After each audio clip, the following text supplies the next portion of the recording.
Alright peeps, picture this, it's 1859 and two of the most powerful empires on the planet, the United States and Great Britain, are about to go to war. Warships, cannons, thousands of troops, the whole bit. And the reason? One guy shot a pig for eating his potatoes. That's it.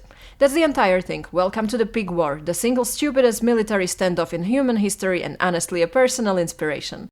Okay, so to understand this beautiful disaster, we gotta rewind to 1846, when Britain and America sat down to draw a border through the Pacific Northwest. Now, drawing borders is hard, and these two were working with the geographic literacy of a wet paper towel. The treaty said the border would run through the middle of the channel between the mainland and Vancouver Island. Cool, great, except there were two channels, and sitting right in the middle like a chaotic little crouton was San Juan Island. Both countries pointed at it and went, mine. Nobody double-checked, nobody followed up, they just left it. Which is exactly the energy you want from a pair of nuclear-adjacent superpowers. So fast forward a decade and this island's got two groups living on it who both think they own the place. Some British sheep farmers working for the Hudson's Bay Company and a handful of American settlers who are frankly spoiling for a fight. It's tense, it's awkward, it's a Thanksgiving dinner waiting to happen, and then our hero arrives, and by hero I mean a pig.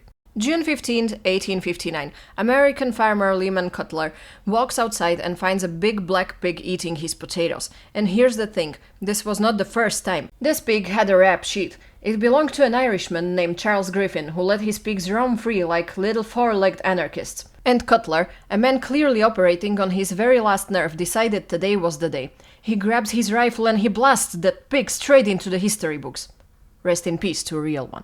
Now, Cutler felt kind of bad, so he offered Griffin $10 for the pig. Griffin, smelling an opportunity, demanded 100, and this is where it gets stupid in a way I deeply respect. Cutler basically goes, well, the pig was eating my potatoes, so this is your problem.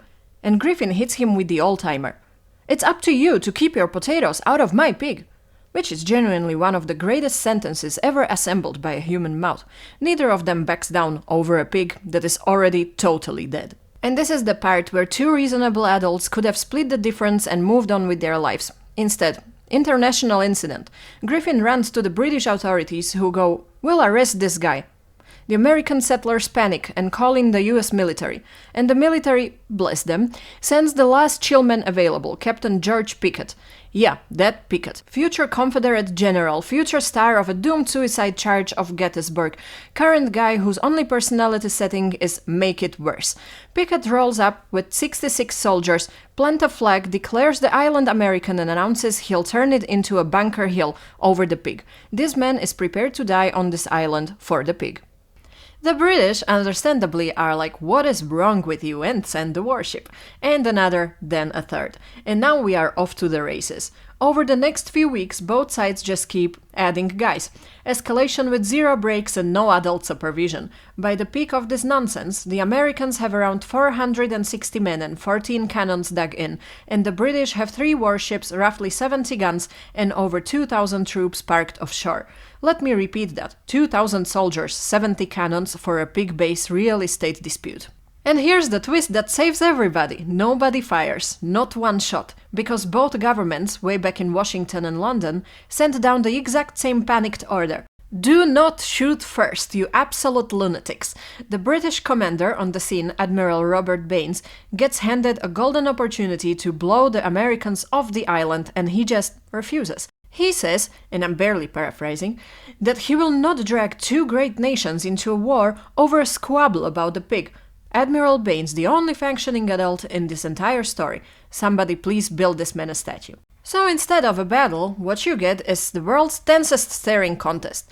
Two armies loaded, furious, glaring at each other across a field over a pig that has been dead for like a month and is at this point mostly a smell. Eventually, word gets back to the actual leaders, who have all the same reaction, which is, are you kidding me? They scramble to defuse it and land on a fix that is somehow perfect. Joint occupation. Both countries just share the island.